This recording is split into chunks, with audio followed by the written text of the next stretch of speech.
¿Qué aspira a comprar hoy? Lo que haya en Guam.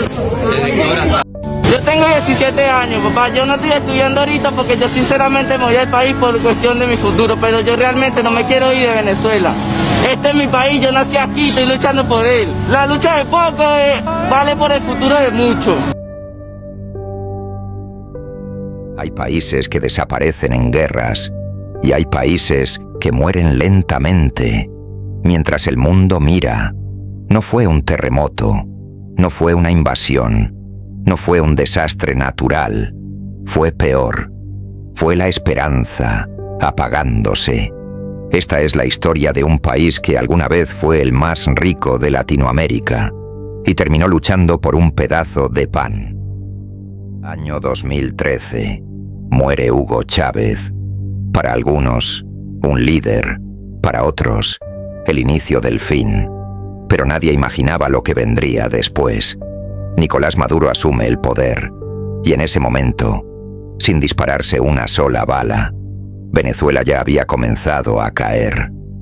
Juro, a nombre de la lealtad más absoluta al comandante Hugo Chávez, que cumpliremos y haremos cumplir esta Constitución bolivariana con la mano dura de un pueblo dispuesto a ser libre.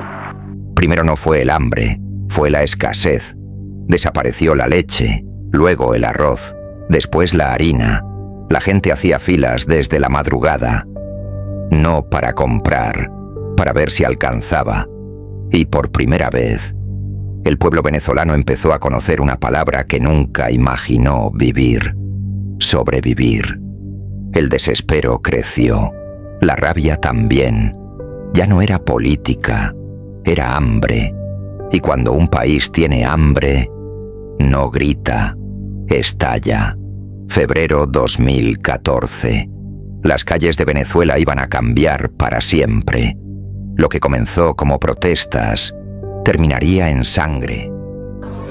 No es nada comparado con lo que estamos viviendo ahorita. Al contrario, debió haberse agarrado sus pantalones y servir a esta república. ¿Qué es lo que tenía que hacer? Respete ya a este pueblo, que estamos cansados, señor. Entiéndalo, Maduro. Entienda el dolor, el sufrimiento todos los días, Dios. Febrero de 2014. Lo que empezó como una marcha estudiantil terminó despertando a todo un país. Jóvenes salieron a las calles con carteles hechos a mano, banderas en los hombros y una idea sencilla: ser escuchados. No llevaban armas, no llevaban odio, solo cansancio. Pero el poder no respondió con palabras, respondió con escudos, con gases, con balas. Las avenidas dejaron de ser calles, se convirtieron en campos de batalla. Ese día cayó el primero, después otro, y luego otro más. Las noticias dejaron de contar protestas, empezaron a contar muertos, madres buscando a sus hijos, teléfonos sonando sin respuesta, hospitales colapsados. Venezuela ya no discutía política, ahora lloraban hombres. Algo se rompió en la gente. El miedo cambió de lugar. Ya no era el pueblo quien temía al gobierno, era el gobierno quien temía al pueblo despierto. Pero despertar también tenía precio, porque después de las marchas vendrían las detenciones y después del silencio vendría el éxodo. Después de las protestas, el país no volvió a la normalidad. No hubo un día exacto en que todo cambiara, pero poco a poco la rutina empezó a modificarse. Las conversaciones se hicieron más cortas, las opiniones más cuidadosas, y en muchas casas apareció una costumbre nueva: hablar en voz baja. Las noches también cambiaron. El sonido de una moto, una sirena lejana o un golpe en alguna puerta del edificio dejaban de ser ruidos comunes. La gente miraba por la ventana antes de abrir, preguntaba 2 veces quién era y evitaba involucrarse en problemas ajenos. No era paranoia, era adaptación. Al mismo tiempo comenzaron las detenciones. Algunos vecinos dejaron de verse, compañeros de trabajo dejaron de asistir. y muchas familias aprendieron las mismas frases. Se fue del país, está donde unos familiares, no sabemos nada todavía. Entonces ocurrió algo que marcaría a toda una generación. La migración dejó de ser una opción y empezó a convertirse en necesidad. Primero se iba uno, para ayudar desde afuera, después otro, y luego familias enteras comenzaron a despedirse sin tener una fecha clara de regreso. Terminales terrestres se llenaron de equipajes pequeños y despedidas largas. No eran viajes planificados, eran decisiones urgentes. Salir primero, pensar después. En pocos años, millones de venezolanos dejaron su hogar. Y por primera vez en su historia moderna, el país empezó a exportar algo más que petróleo. Empezó a exportar a su gente. Mucha gente cree que el venezolano que se fue abandonó su país, pero nadie abandona su casa por gusto. La gente abandona su casa cuando quedarse duele más que irse. No se fueron buscando lujos, se fueron buscando normalidad, desayunar sin miedo, trabajar y que alcance, dormir sin pensar en apagones.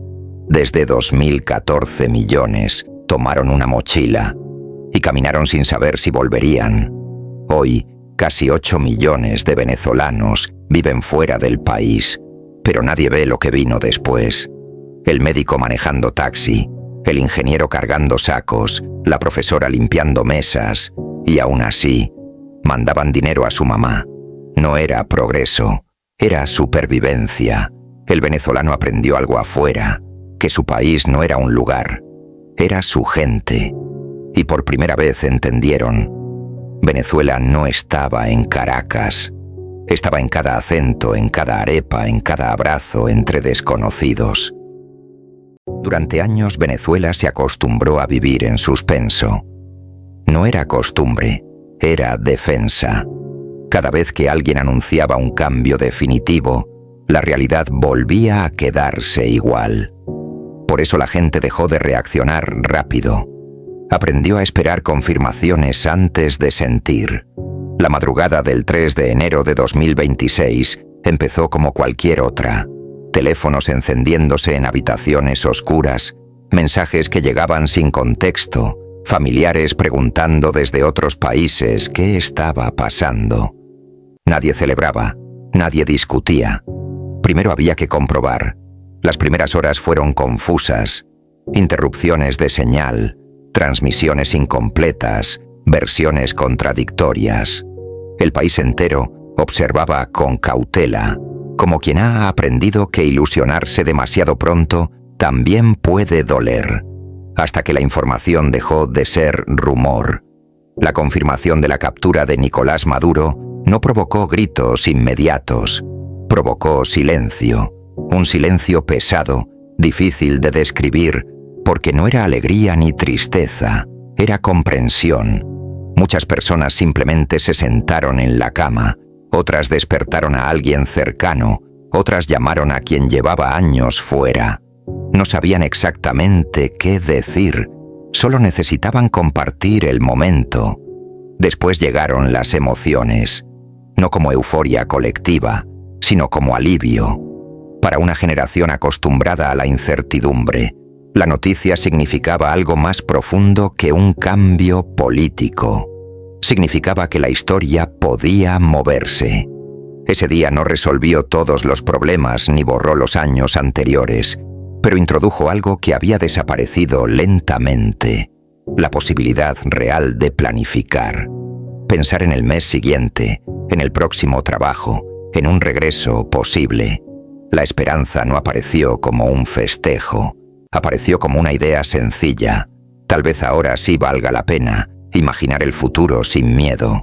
Y por primera vez en mucho tiempo, la conversación dejó de centrarse en resistir y empezó a centrarse en vivir.